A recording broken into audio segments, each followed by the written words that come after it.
Muy buenas tardes y bienvenidos a su programa Salud TV. Estamos ya en el mes de septiembre, el mes patrio, lunes 3 de septiembre. Así que continuamos ya con todas las celebraciones para pues estar ahí festejando nuestra independencia.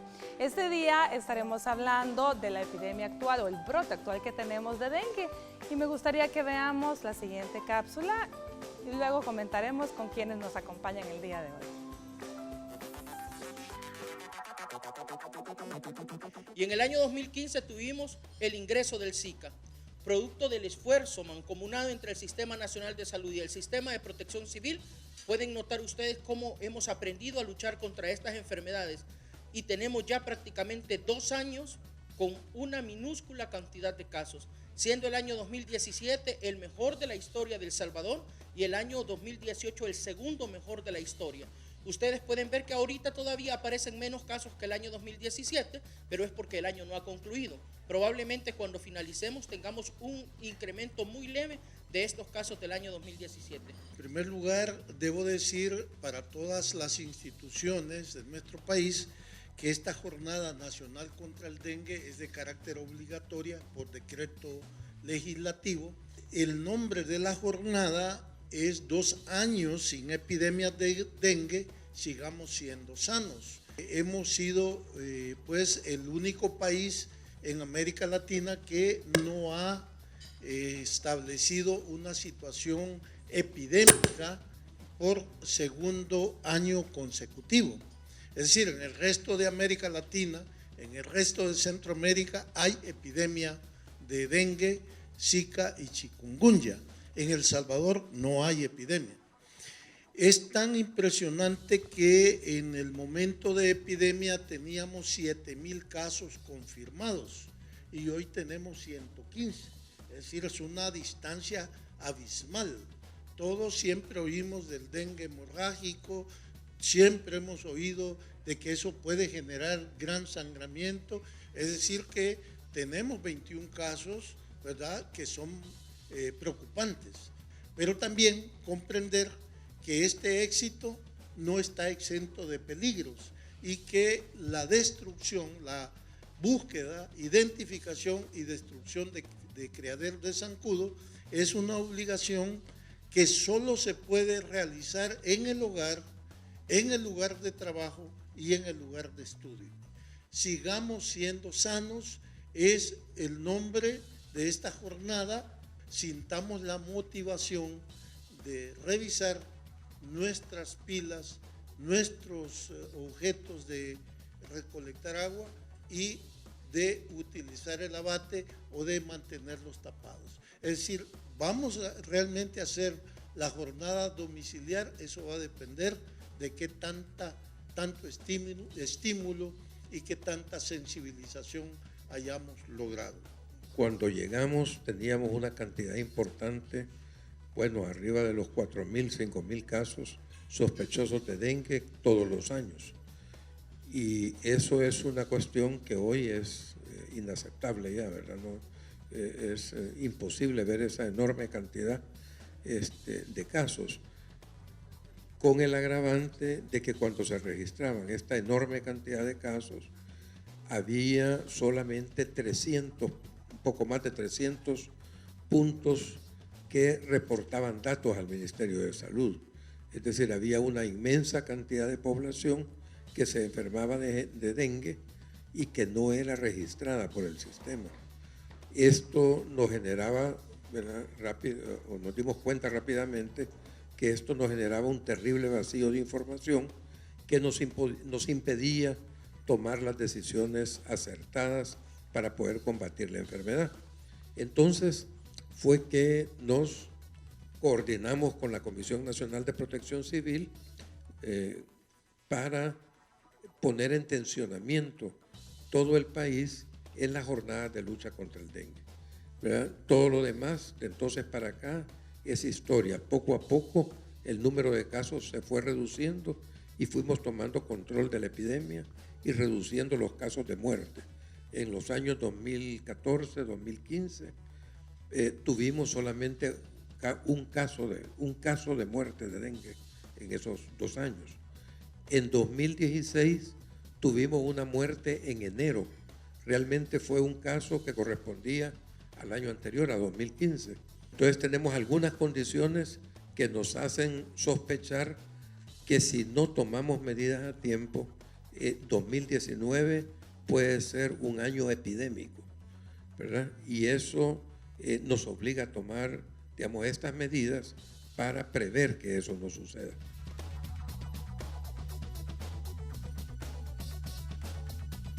Bueno, y ahí lo tienen, esa fue la campaña, el lanzamiento de la campaña contra el zancudo. El nombre es Sigamos Sanos, es decir, el llamado a que usted que está en casa, ahora que ya terminó el periodo de canícula y el invierno está de lleno, pues tenemos que cuidarnos más y protegernos de los zancudos para evitar que el dengue vaya a hacer estragos en nuestra casa. Y no solo el dengue, sino todas las enfermedades que el mosquito puede traer. Bueno, ¿quiénes nos acompañan el día de hoy? Representando al área de los niños, especialista en pediatría y en neonatología, el doctor Samuel Ramírez. ¿Cómo estamos, Samuelito? Muchas gracias, pues honrado nuevamente de estar aquí en este prestigioso programa y con un tema sumamente importante. Y pedimos a todas las madres de familia que pongan atención, pues se pueden hacer varias cosas muy sencillas en casa y prevenir esta terrible enfermedad en los niños. Muchísimas gracias por su tiempo, Samuelito. Nos acompaña también especialista en medicina interna, la doctora Margarita Guevara. ¿Qué tal, Margarita? ¿Cómo estamos? Gracias, buenas tardes. Qué bueno estar nuevamente en este programa porque nos alerta un montón de situaciones que nos están presentando ahorita, y el tema de este día es muy importante que toda la población esté pendiente para que la labor que se haga en casa sea más de prevención para intentar evitar esta enfermedad que causa muchos problemas. Así que acompáñenos. Muchísimas gracias, Margarita, por acompañarnos. Y también está con nosotros infectólogo ya conocido por todos, el doctor Jorge Panameño. ¿Qué tal, doctor? ¿Cómo está? Siempre un gusto y poder colaborar a formar opinión y orientar a la audiencia tan importante de este programa.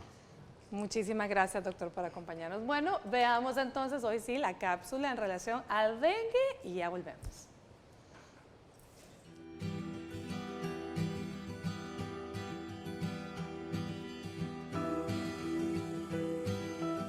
Dengue es una infección causada por un virus que no se transmite de persona a persona. La vía de infección es la de ser picado por un mosquito transmisor. Es muy común en las áreas cálidas y húmedas del país, especialmente durante la época lluviosa. Los síntomas incluyen fiebre alta, dolor de cabeza, dolor en articulaciones y los músculos, vómito y sarpullido. Algunas veces se convierte en fiebre hemorrágica, que causa sangrado en la nariz, en las encías o debajo de la piel. También puede convertirse en un síndrome de shock, que causa sangrado masivo. Esta infección pone la vida en peligro. Existen 2 tipos de dengue. El primero es el clásico, que no suele presentar muchas complicaciones, ya que el organismo tiende a recuperarse por completo con los cuidados adecuados. Y el segundo es el hemorrágico, cuyo periodo de incubación es de 5 a 8 días. Es una manifestación severa y puede causar la muerte del paciente, ya que puede aparecer taquicardias, dolor en los huesos, hemorragias, alteraciones de la presión arterial e insuficiencia de la circulación o deshidratación. Existen varios exámenes que se pueden hacer para diagnosticar esta afección. Puede ser en un laboratorio donde se puede medir el nivel de anticuerpos a través de una muestra de sangre, un hemograma completo o pruebas de la función hepática. Para esta enfermedad no hay un tratamiento específico. La mayoría de las personas con este padecimiento se recupera en 1 o 2 semanas. Hasta entonces debes beber abundante en líquidos, reposar y tomar medicamentos contra la fiebre, que no sean aspirinas porque pueden afectarte. Las personas con la forma más peligrosa de dengue generalmente necesitan ir al hospital e ingerir abundantes líquidos. En nuestro país estamos observando mucha presencia de lluvia, la cual está generando criaderos de zancudo. Por eso en Salud TV, nuestros especialistas quieren darle las mejores medidas para evitar esta enfermedad. Acompáñanos.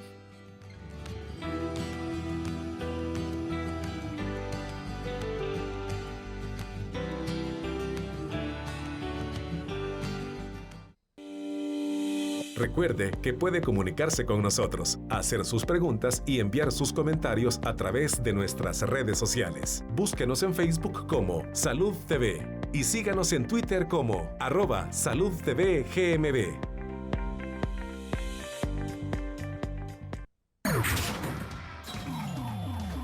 Estás viendo Salud TV.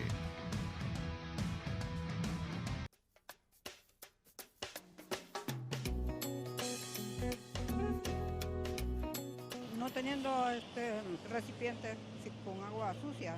Hay que limpiar siempre como 15 veces la pila para evitar eso y echarle lejía. No dejando, por ejemplo, llantas así con recipientes, con agua, fumigando. Pues hay que ser limpios, limpiar bien todas las casas, los jardines, las pilas. Lavando las pilas y haciendo caso a las medidas de precaución de la alcaldía. Inicialmente haciéndole buena limpieza a los canales de desagüe, a chequear los tragantes, si tenemos pilas o barriles, aplicar algún tipo de herbicida o tenerlos cubiertos, o estarlos cambiando constantemente de agua, los floreros. Lavando las zanjas, evitando residuos de agua y higiene personal más que todo de la casa. Evitando que se estanque el agua en llantas, en las pilas de las casas.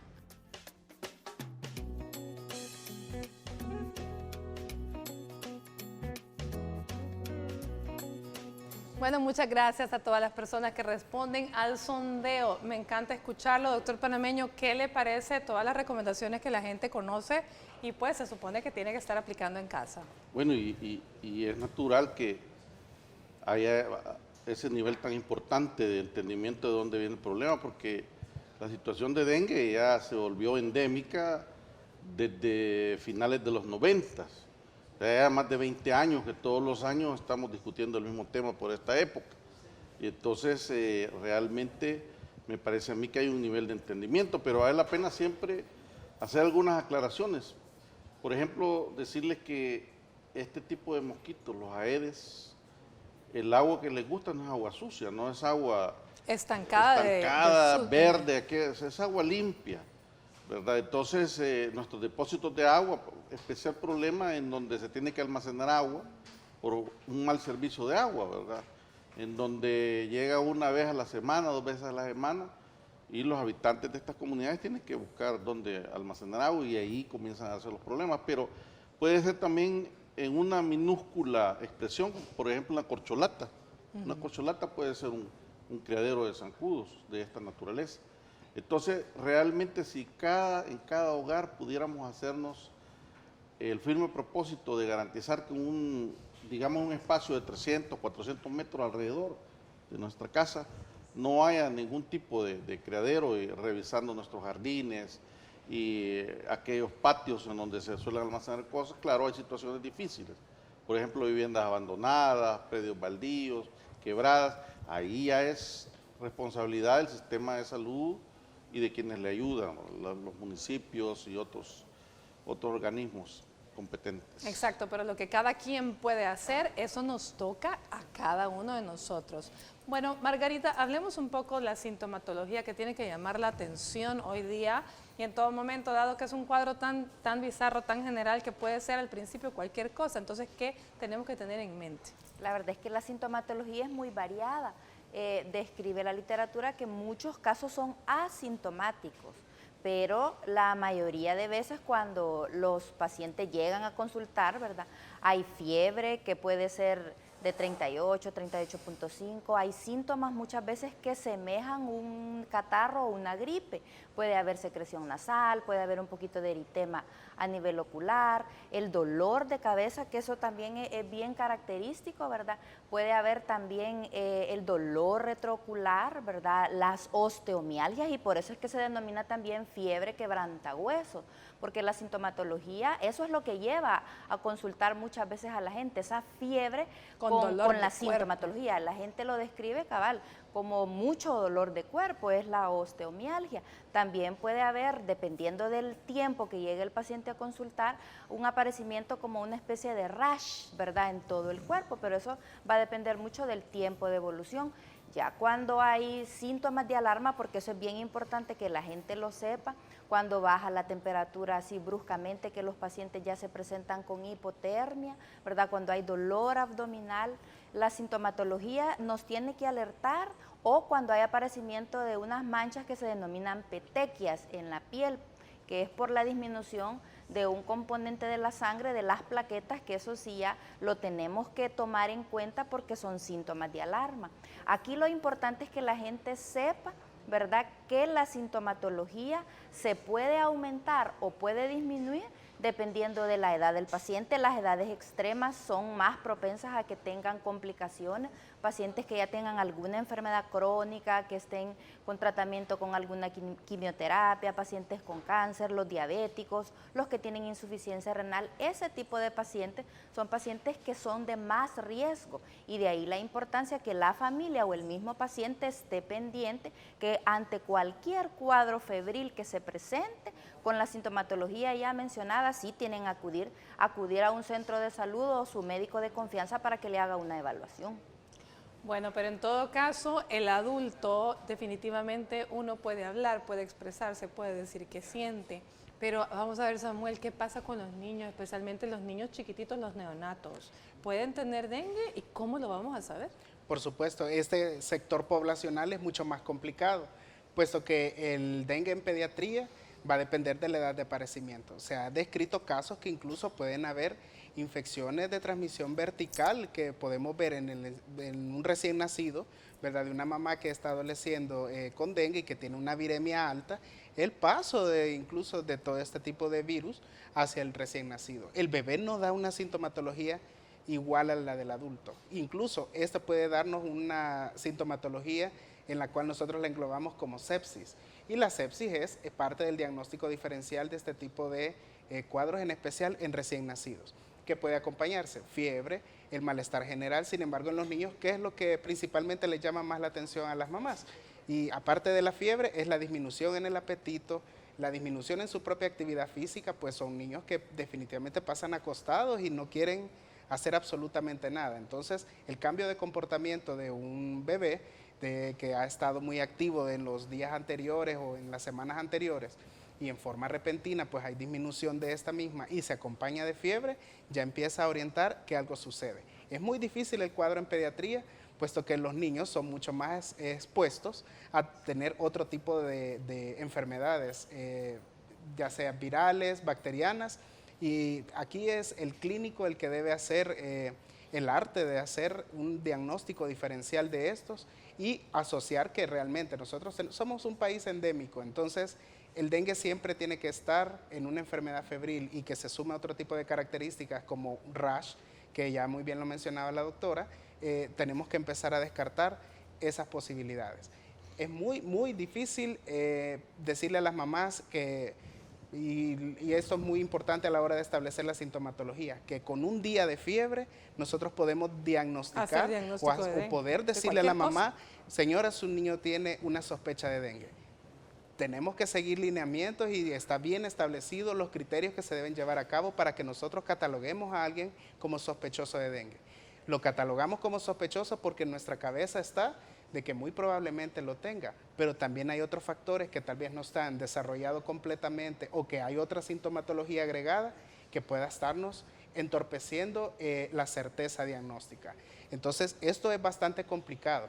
No quiere decir que las mamás no van a llevar a consultar a sus niños con fiebre. O que van a esperar muchos días para ir a consultar. Sí. La enfermedad febril, la fiebre en los niños es una emergencia. Esta tiene que ser atendida, tiene que ser evaluado y tiene que ser adecuadamente clasificado por un profesional que esté calificado para hacerlo. No automedicar es lo primero que se debe instruir a las mamás, porque lo primero que se hace es que, bueno, yo tengo este medicamento para la fiebre y se lo voy a dar.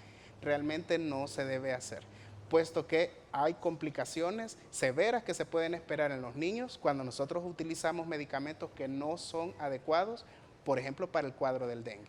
Estamos hablando de antipiréticos de un tipo llamado AINES, que estos no los vamos a utilizar puesto que pueden tener un efecto directo sobre el conteo plaquetario y presentarnos manifestaciones hemorrágicas que nosotros mismos las podemos provocar dentro de el manejo inadecuado que ha tenido esto. Entonces se vuelve muy complicado. ¿Por qué más puede presentarse o por qué es más grave dentro de los niños el dengue? Porque también son fiebres demasiado altas, incluso se pueden cuantificar hasta en 40, y el riesgo de las convulsiones febriles para estos niños es muy grande, en especial cuando ya se tiene componente familiar de que alguno de los papás tuvo convulsiones febriles durante la infancia, el riesgo de su hijo es mucho más grande. No quiere decir que el 100% vaya a convulsionar, pero el riesgo de los lactantes, de los niños de meses, menores de 1 año, ante un cuadro febril que no está siendo tratado, es muy grande para una convulsión febril y que ésta se pueda ver complicada, no directamente por la enfermedad, sino por el efecto mismo de la fiebre en el bebé. Muy bien, doctor Panameño, ¿usted quería agregar algo? Sí, un par de comentarios sobre esto. Primero, en los días actuales ya no están más en uso los términos dengue clásico y dengue hemorrágico. Eso ya no lo utilizamos, solamente tenemos dengue, que puede tener o no signos de alarma, y el dengue severo. Ahora una advertencia, el dengue es una enfermedad que mata. El dengue severo tiene una mortalidad hasta el 20% si no se atiende apropiadamente. Esto significa que hay que tener mucho cuidado, y esto puede ser tanto en niños como en adultos, dependiendo de una serie de circunstancias. Por tanto, siempre hay que pensar, y ahora que hay alarma, que están brotando los casos, si hay una situación febril y sobre todo si se presentan llamados signos de alarma, si el paciente adulto o niño comienza a vomitar de una manera imparable, si la fiebre no baja, si se queja de dolores abdominales, estas son situaciones bien importantes porque precisamente se cambió la nomenclatura, la clasificación de esta enfermedad, porque mucho antes de que aparezcan las manifestaciones hemorrágicas suelen haber coinfecciones, y la mayoría de los pacientes que fallecen por dengue lo hacen porque había una neumonía, había una infección de vías urinarias o cualquier otra infección sobreagregada que se magnifica debido a la inmunodepresión que causa esta enfermedad, y entonces esto significa que hay que tener mucho cuidado. El dengue es una enfermedad muy delicada que puede matar. No se trata solo de bajar la fiebre, sino de que debe haber una evaluación apropiada de un médico bien entrenado, porque más adelante discutiremos los problemas diagnósticos por laboratorio. Todas las enfermedades infecciosas son de diagnóstico clínico antes que de laboratorio.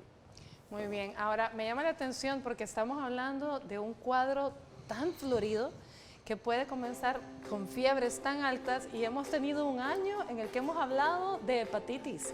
Hemos hablado de fiebre tifoidea. Un año histórico, entonces. Hemos hablado histórico de dengue, por el dengue, de leishmaniasis, tifoidea, leishmaniasis, hepatitis A, un caso de Influenza. parálisis flácida, que al final, ¿qué fue? Pero es un Exacto. año histórico. Entonces, es bien difícil realmente. Por lo tanto, con un día de fiebre, como dice Samuel, no podemos hacer diagnóstico, pero no significa que no van a consultar. Eso, por favor, que les quede bien claro. Bueno, vamos a escuchar a Lianik Borlasca y veamos qué tips nos trae ahora con nuestra sección de Peace and Yoga. Veamos.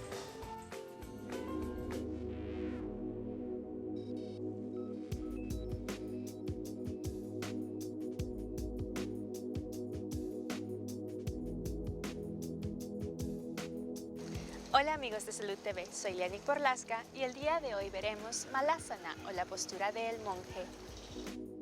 Coloca tus manos en Anjali Mudra. Ahora separa tus pies al ancho de tus hombros o un poco más. Gíralos levemente hacia afuera. Lleva tus codos a las rodillas y ejerce fuerza opuesta con ambas partes del cuerpo. Al tiempo que empujas hacia afuera con tus codos, ejerces fuerzas con tus piernas fortaleciéndolas.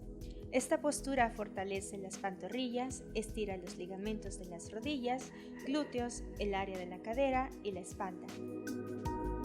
Tiene un efecto terapéutico quitando dolores de espalda baja y además ofrece un fortalecimiento en las fibras musculares profundas de la pelvis, por lo que es una de esas posturas para incluir en yoga prenatal. Si tienes rigidez en el área de cadera o rodillas, prueba colocar el bloque de yoga debajo de ti como si fuera un banquito y verás cómo se facilita realizarla. Ya dentro de la postura, mantén tu mirada en el horizonte y los hombros relajados, las palmas firmemente apoyadas una contra la otra, la espalda larga y el pecho abierto, y sostén Malasana por 5 respiraciones o más. Aunque esta es una asana sencilla de realizar, es mejor que tu práctica sea supervisada por un profesional certificado que te guíe según tus propias necesidades y capacidades. Para Salud TV soy Lianik Borlaska y esto es Peace and Yoga. Namaste.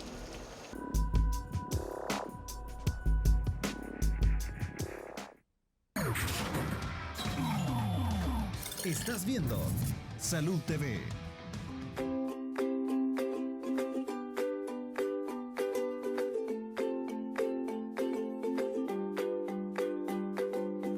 Bueno, feliz provecho a usted que está almorzando. Gracias por permitirnos estar ahí acompañándole. Estamos hablando este día de dengue. A ver, doctor panameño, antes, pues se sabe que son 4 serotipos lo que existen. ¿Cuántas veces me puede dar dengue? Porque esa es una pregunta bien común. Cada serotipo es capaz de causar una enfermedad independiente de la otra porque no deja lo que se conoce como inmunidad cruzada. Es decir, aunque haya padecido, como en otras enfermedades infecciosas, aquí no, cada serotipo es capaz de causar una enfermedad diferente. Lo que sucede es que en la mayor parte de las primeras infecciones o infecciones suele ser o asintomáticas o con muy pocas manifestaciones. Una de las teorías que explica por qué razón existe el cuadro de dengue severo es el de la inmunopotenciación, que significa que infecciones subsiguientes van haciendo con que las próximas sean más severas. Entonces uno puede tener hasta 4 veces, es lo que conocemos hoy, hasta 4 veces infecciones por dengue y después de la primera, a partir de la segunda, cada infección va a ser más seria, trayendo como riesgo el problema de los dengues severos, ¿verdad? Y esto es bien importante porque a veces alguien cree que es la primera vez que está padeciendo la infección y que tiene un cuadro y comienza a tener esta fiebre altísima, porque una cosa es importante, estas enfermedades virales van a caracterizarse por su inicio súbito. A diferencia, por ejemplo, de fiebre tifoidea que se va instalando a lo largo de los días, estas enfermedades virales exantemáticas, dentro de las cuales dengue es una, pero si tenemos dengue en cualquier momento hay que estar pendiente porque puede haber Zika, puede haber chikungunya, en el medio incluso combinarse. Pero todas son de inicio súbito. En el momento en que inicia la enfermedad, inicia con fiebre de 40 grados y esto es algo a tener en cuenta a la hora de buscar ayuda, ¿verdad? Muy bien, me gustaría tal vez, Samuel, que nos hablaras un poquito sobre el protocolo del niño febril, es decir, comienza con fiebre hoy mi niño y lo tengo que llevar a consultar. En ese momento, ¿qué es lo que la madre puede esperar para que la gente no se desespere? Porque mucha gente dice, lo llevé y solo me dejaron acetaminofén. Pero ¿qué pasa después? ¿Cuánto tiempo hay que volverlo a ver? Hablemos un poquito de eso. Precisamente para establecer este tipo de cuadros, primero hay de establecer y realmente hacer una buena historia clínica, puesto que en muchas ocasiones tal vez ha habido días anteriores al inicio de la fiebre que se han empezado con elevaciones de la temperatura, pero que tal vez no han sido, digamos, tomadas en cuenta y solo tomamos en consideración cuando ya ponemos un termómetro y medimos la temperatura y ya está arriba de 38. Entonces, aquí hay que ser un poquito más acuicioso, puesto que hay que establecer los días de enfermedad. ¿Por qué es importante esto? Porque no es lo mismo, y tal cual ya lo habíamos mencionado previamente, a que el aparecimiento de la fiebre sea este día. Hoy a la mediodía me empezó la fiebre y estoy consultando a las 2 de la tarde. Entonces, no es exactamente lo mismo a decir, no, ya tengo 2 días en que he visto que me siento mal, que el niño no quiere comer, que no está haciendo las cosas adecuadamente y que se siente irritado. Entonces, ya tiene más días de evolución. ¿Por qué es importante esto? Hay otras enfermedades que también tenemos en el medio que están apareciendo y recientemente hemos visto también que están apareciendo casos de influenza.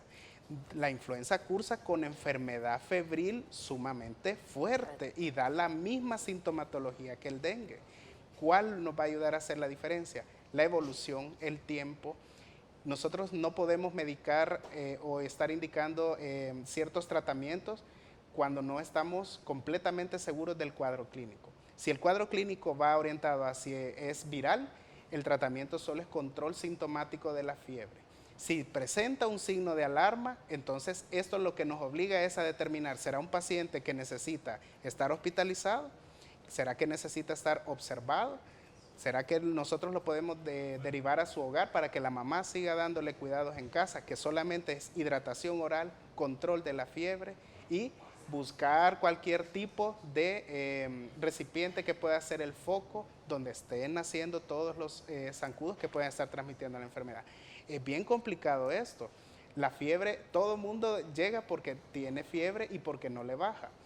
Es importante que nosotros conservemos la calma, la mamá debe conservar la calma, dar los antipiréticos que le corresponden a su niño. Estamos hablando de paracetamol, acetaminofén, que es lo que está descrito que en este momento no le va a presentar una complicación directa a la enfermedad cuando nosotros la administramos. Entonces hay que conservar mucho la calma y hacer mucha educación a la familia. ¿Cuándo vamos a diagnosticar dengue? Tiene que haber pasado más días, por lo menos 2 días febril. Ya nos obliga a no haber otro tipo de sintomatología, buscar pruebas de laboratorio, otros hallazgos clínicos que nos ayuden a establecer este cuadro.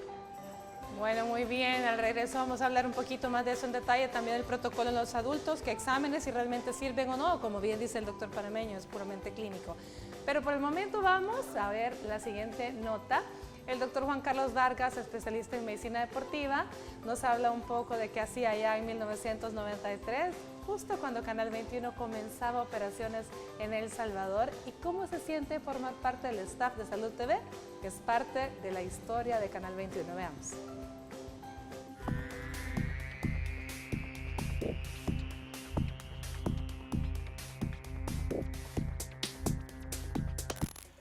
En 1993 yo estaba recién graduadito de médico, así que estábamos empezando, ya había hecho el año social, entonces estaba empezando ya con la clínica. En mi deporte en judo seguía compitiendo, el año anterior estaba en los Juegos Olímpicos, estábamos por ver si hacíamos el otro ciclo olímpico, que finalmente sí lo hicimos. En ese año ya era papá, ya teníamos a Juan Carlos y estábamos por encargar a María Fernanda.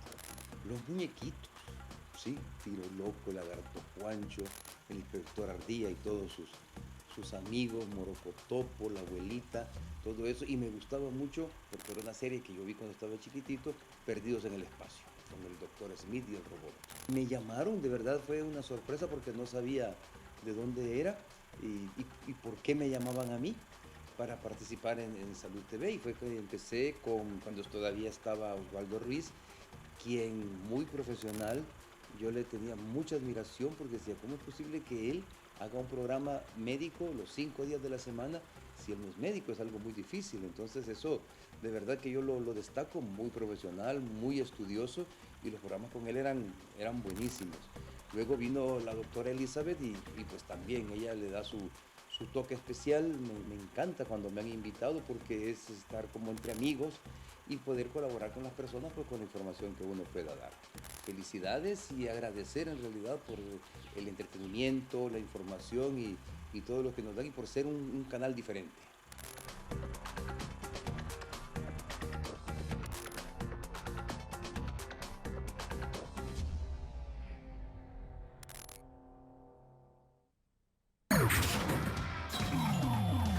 Estás viendo Salud TV.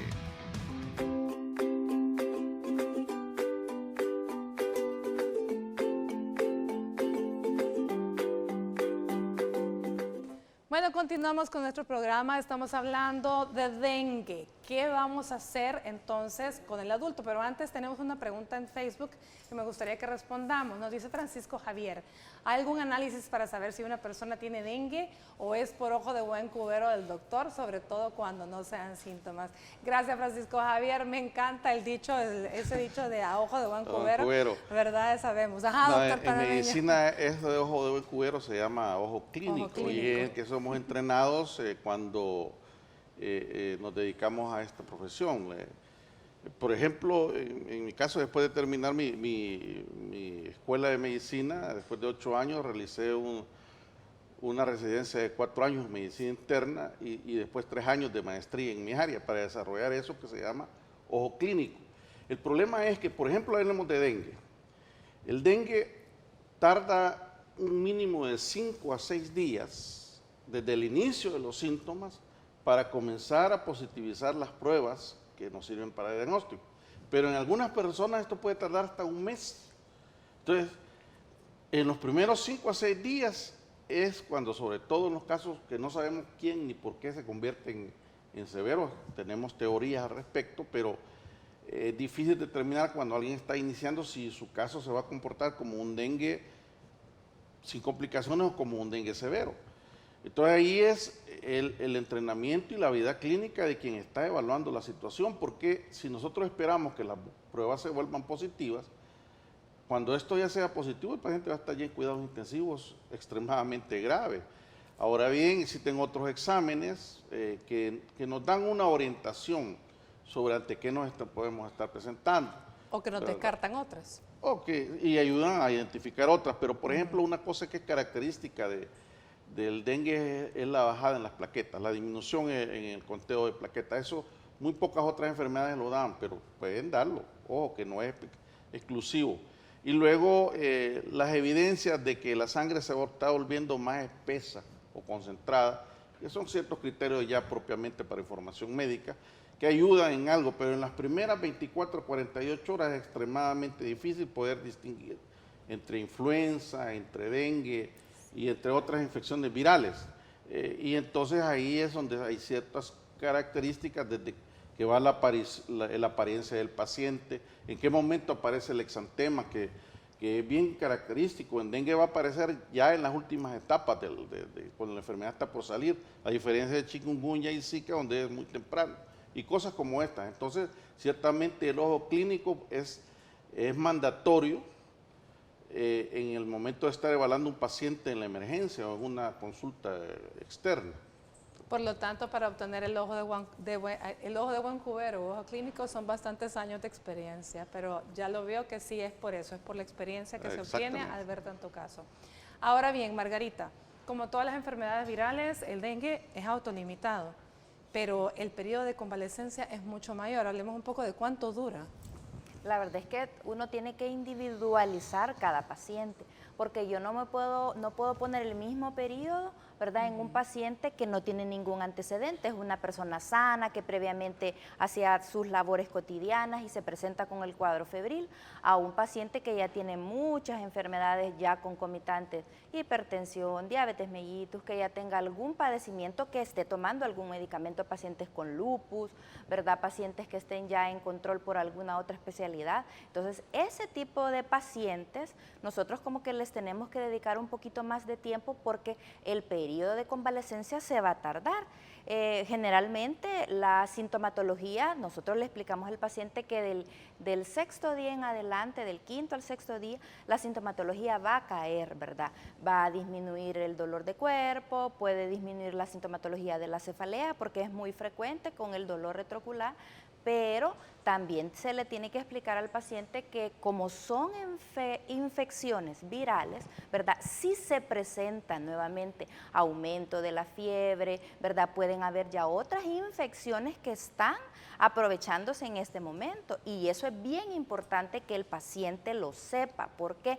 Porque pueden estar dos infecciones al mismo tiempo y una va a estar complicando a la otra. Entonces, sí es importante que la gente tenga ese dato. Igual en los pacientes pacientes que ya son ancianos, 60, 70 años, ¿verdad? La familia que lo cuida, los cuidadores tienen que estar muy pendientes de la sintomatología, porque si había habido disminución de los síntomas y nuevamente se presentan, otra vez fiebre o ya hay ¿Pero qué tanto tos. tiempo de disminución, Margarita? Porque este cuadro puede ser también que se presenta fiebre hoy y a lo mejor el día siguiente pasó con temperatura un poco más baja y al tercer día otra vez elevación y siempre viene siendo parte del mismo cuadro. ¿Cuánto tiempo es? Después del sexto día baja la fiebre. Si ahí obtengo una elevación, entonces es que como son infecciones virales, es la semana que uno les dice, digamos, el tiempo. Si nuevamente después de la semana se empiezan a presentar síntomas, que hay otra vez aumento de fiebre, el paciente se ve mal, ¿verdad? Usted lo ve, lo vuelve a chequear, ya la presión cambia, la glucosa se puede elevar o disminuir. Entonces esos son síntomas que a uno lo alertan y ahí muchos pacientes, la mayoría, sí hay que darles un monitoreo, pero ingresado, ¿verdad? Porque el riesgo de que haya otra infección es alto. Igual pasa en los pacientes que ya están sometidos a algún tipo de tratamiento por alguna enfermedad. Un ingreso que puede variar, que unas 48 horas de observación, ¿será? Depende, hay cosas bien interesantes. Un dengue como tal va a durar de 4 a 7 días.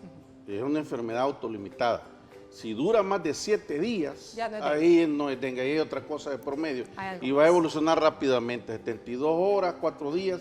Si va a ser dengue severo, el paciente lo ha desarrollado. Ahora, la convalecencia, ya dijo Margarita, es diferente dependiendo del paciente, pero por lo general de anda 1 como a en 2 3 semanas. Bueno, es algo bien difícil porque hay mucha debilidad sobre todo. Definitivamente. ¿Ya le ha dado dengue? No. ¿Quién le dio dengue? Todavía ¿Samuel no? no. A mí sí me dio dengue, eso es tremendo. Es horrible. Así que por favor que no le vaya a dar. Bueno, muy bien, vamos a ver curiosidades acerca del dengue. ¿Por qué los mosquitos nos pican? ¿Qué es lo que les llama la atención? ¿Quién nos pica, la hembra o el macho? ¿Cómo nos detectan? ¿Cómo nos detectan? Exacto. Veamos.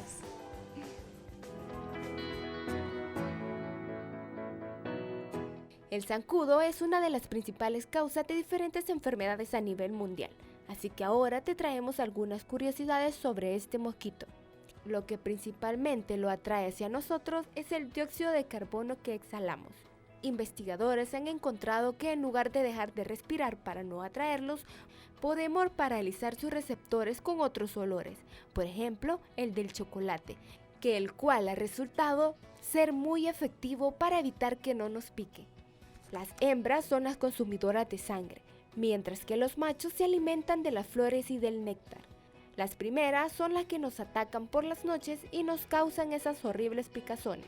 También el mosquito hembra puede poner entre 100 y 300 huevos a la vez y puede producir entre 1000 a 3000 crías en el transcurso de su vida. El agua estancada es la principal fuente de mosquitos debido a que es fácil reproducirse para ellos en esta clase de ambiente, siendo una buena idea alejarse de los estanques si quieres evitar a estos molestos insectos.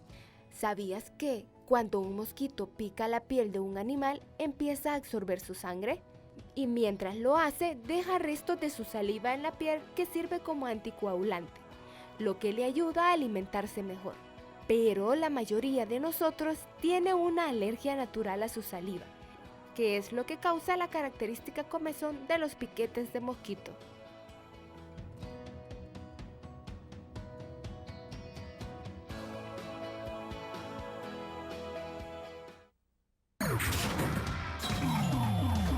Estás viendo Salud TV.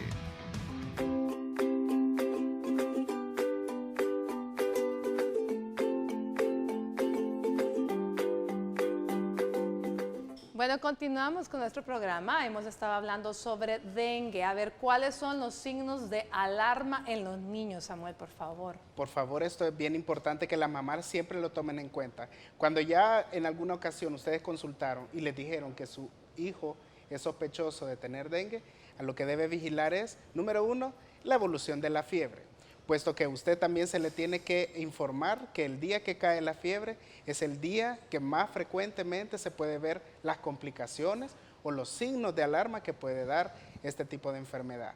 Ojo con eso, la fiebre puede persistir, pero el día que cae la fiebre es un día crítico para el niño. Ese día no es el día que está sano, es el día que puede presentar muchas de las complicaciones que tiene esta enfermedad.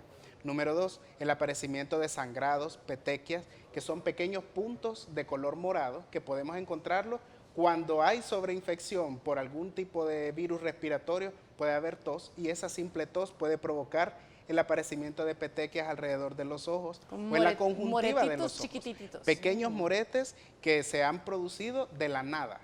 O sea, no ha habido un gran trauma, un gran golpe, ni siquiera un gran esfuerzo, pero se han generado y que pueden aparecer en múltiples regiones del cuerpo. ¿Cómo hacer la diferencia entre petequias y el rash? Eso es importante. Las petequias no tienen ninguna elevación, son manchas que precisamente en la piel. El rash, cuando ustedes lo presionan, realmente hay cierto desaparecimiento del mismo. Se describe que el rash es característico en los niños que aparecen islas blancas dentro de un mar rojo, y eso lo describe la literatura, y quiere decir que es un rash generalizado y que podemos encontrar manchas hipocrómicas, o sea que no tienen color, blancas, en medio de todo ese rash. Pero este no es solo ese, no es signo de alarma, sino que el signo de alarma y de los más importantes son los vómitos y el dolor abdominal. Los vómitos, ¿por qué son importantes en los niños? Deshidratan casi que inmediatamente. Deshidrata muchísimo más rápido un vómito que a tener una diarrea. Entonces, el vómito es sumamente importante que lo tomen en cuenta, que si tiene todo sumadas estas características y vómito, seguramente va a necesitar ingreso hospitalario y observación para dar rehidratación por vía parenteral, es decir, poner un suerito dentro de la vena del bebé. Y el dolor abdominal es mucho más difícil, puesto que hay niños que no nos van a decir que les duele su estómago, que les duele la pancita, pero lo tenemos que sospechar en los lactantes pequeños cuando tienen un llanto persistente, un llanto de dolor que es bien característico y que las mamás lo saben reconocer cuando no es por falta de alimentación o otro tipo de necesidad que pueda tener el lactante. Estas son cosas bien importantes que debe conocer la mamá y que debe obligarla a regresar al establecimiento de salud, más cuando ya había ido en la primera oportunidad y se le ha dejado como una sospecha de fiebre por dengue. Muy bien. ¿Aplica lo mismo el bajón de la fiebre, el área para los adultos, Margarita? Claro que sí, eso es bien importante que cuando tenga un paciente la consulta, dependiendo del día que consultó, ejemplo, si consultó en el día 3, ¿verdad? Uno le tiene que explicar cuáles son los síntomas de alarma y por qué es que tiene que regresar. Un deterioro del estado de conciencia, si el paciente súbitamente presenta que, mire, tenía fiebre y después está bien hipotérmico, o sea que hay disminución de la temperatura corporal, si hay hipotensión y si hay aparecimiento de estas petequias, igual si hay dolor abdominal, estos son síntomas de alarma en un adulto. Entonces sí, eso es catalogado ya como un paciente con un dengue, ya que puede presentar complicaciones. Sí necesita hidratación y el ingreso, ¿verdad? Para seguirle monitorizando, porque el riesgo de que se complique y avance a un dengue grave es muy alto. Entonces sí es bien importante que la población sepa esto. Por lo tanto, si empezamos un cuadro con fiebre alta de casi 40, hay que estar alerta, que hay que por lo menos consultar hoy y probablemente consultar de nuevo a las 72 horas, ¿será? Exactamente. Muy bien. Doctor, por favor, su mensaje final. A ver, hay muchas situaciones en salud en donde nosotros nos sentimos impotentes porque no podemos hacer nada. Desabastecimiento en los hospitales, falta de recursos humanos en los hospitales, pero en estas cosas sí podemos colaborar. Desde cómo depositamos nuestras basuras, ¿verdad? No tirando basura a la calle, depositándolas apropiadamente, buscando y destruyendo cualquier cosa que pueda servir de criadero en nuestras casas. Recordarles que un mosquito hembra puede volar hasta 3 kilómetros en búsqueda de alimentos. Esto quiere decir que muchas veces los mosquitos que hay en nuestra casa no provienen de ahí. Por eso se han fijado que muy poco hemos hablado de la fumigación. La fumigación tiene un valor que debe aclararse, que debe ser intradomiciliar y realizada bajo ciertos criterios. Lo más importante es destruir los criaderos. Vamos entonces a colaborar en eso. Definitivamente, lo que decían en el lanzamiento de la campaña, la fumigación va a depender de lo que nosotros hagamos cada quien en casa. ¿A dónde van a fumigar ellos? Ellos sabrán. Pero lo demás nos toca cada uno en nuestros hogares. Por favor, no permitamos que se acumule el agua en llantas, en corcholatas, en tapaderas. Es agua limpia, los depósitos de agua bien tapaditos, usemos abate, usemos lejía. Todo lo que hemos aprendido en campañas es el momento de utilizarlo para prevenir. Bueno, se nos terminó el tiempo. Muchísimas gracias, Samuel. Gracias, Margarita, doctor Panameño. Un placer. Gracias a ustedes por acompañarnos. El día de mañana venimos con otro tema interesante. Por el momento les deseo un buen inicio de semana y que Dios los bendiga.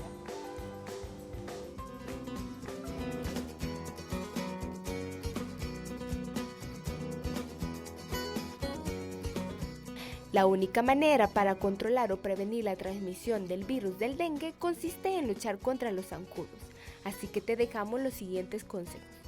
En primer lugar, debes limpiar y vaciar cada semana los recipientes en los que se almacena agua para el uso doméstico. Además, aplicar insecticidas adecuados a los depósitos en los que se guarda este líquido y que se encuentre a la intemperie.